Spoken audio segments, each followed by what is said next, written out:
Last night, we reported that top executives at CNN were offended by former DNC chair Donna Brazile's criticism of Hillary Clinton and were shaping coverage of Brazile and her book accordingly. What we told you was true was yet another example of CNN's agenda-driven approach to the news.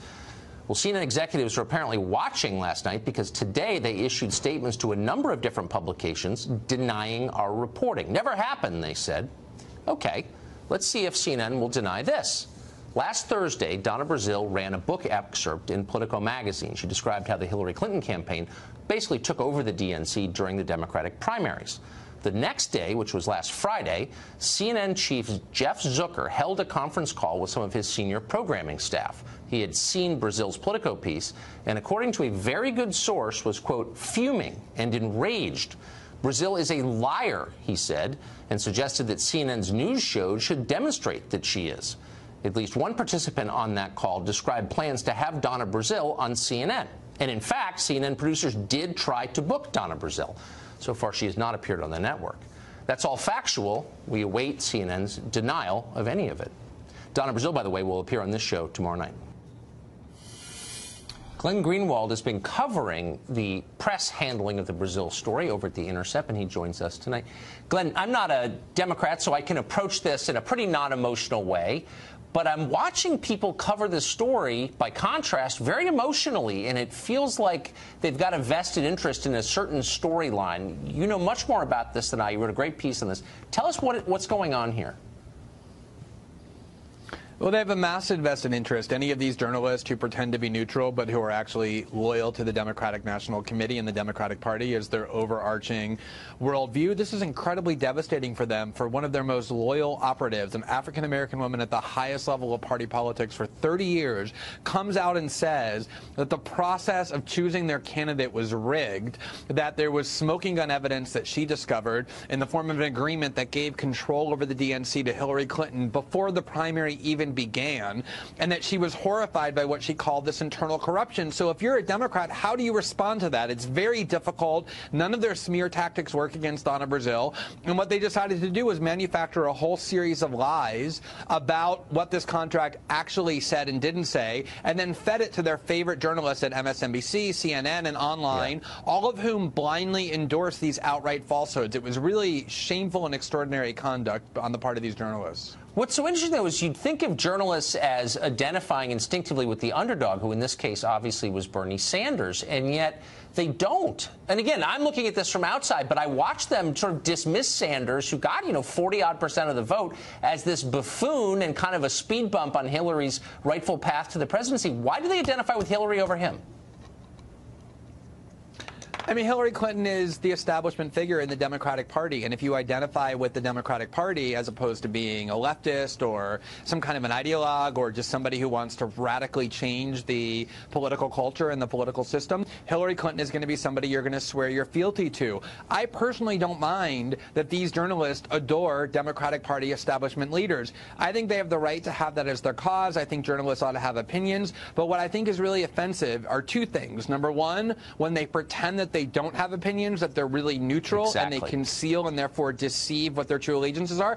And then secondly, when they're willing to endorse outright factual falsehoods in order to serve their hidden political agenda. I mean, there's no worse crime that you can commit in journalism than doing that, and that's what so many of them did all week long. That's exactly right. That's why Rachel Maddow doesn't bother me at all. I like Rachel Maddow. She's not lying to me. She says who she is. But you watch CNN and they're lying about it. It drives me insane.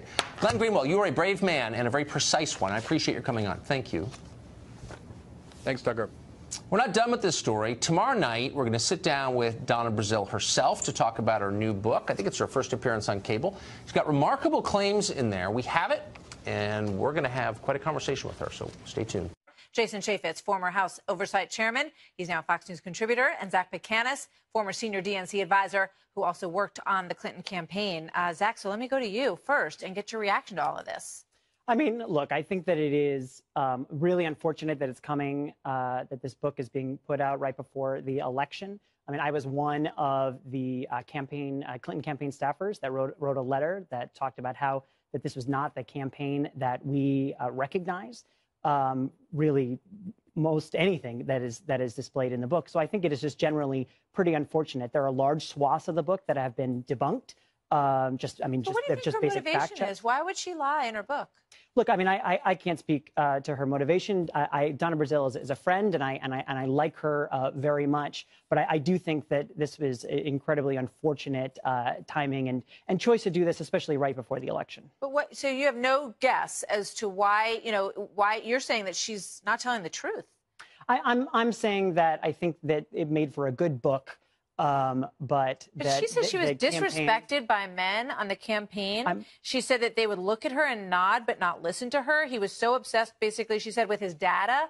And, I mean, basically, they blew it. They blew the campaign. So she's saying, look, wake up, folks, because nobody listened to me, and I knew what we should have been doing. I'm certainly not going to sit here and diminish her experience on the campaign. What I can say is, though, a member of that campaign, that is certainly not the campaign that I recognize. And I think it is a little, as I said, I think it is unfortunate that this is what Democrats or some Democrats are talking about going into the election. Jason, what do you think? Look, it is pretty stunning, the gravity of it. Look, she was very revered. I mean, she has decades with the Democratic Party and revered enough to make her the chairman of the party. So you've got to helped him out in a pretty tough time, too. She came in and stepped in a very, very difficult time. I think the most serious allegation is this joint fundraising agreement. That may have been actually money laundering. I think one of her frustrations is she couldn't bring in impartial staff, that Clinton had signed this document basically saying, I'll help you raise money, but then you have to hire my people. Well, there's a reason why there are campaign contribution limits. You can't do that. That's called money laundering. And I think there's a real legal liability that she...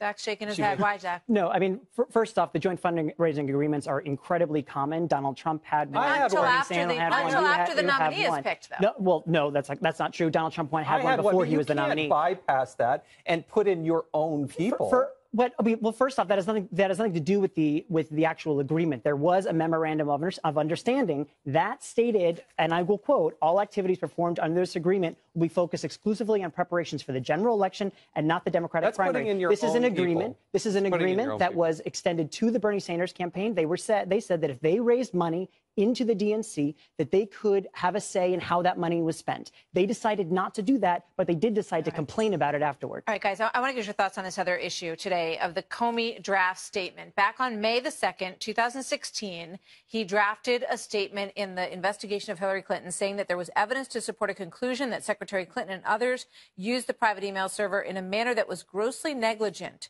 with respect to the handling of classified material. He then came out on July 5th and use this phrase. Watch.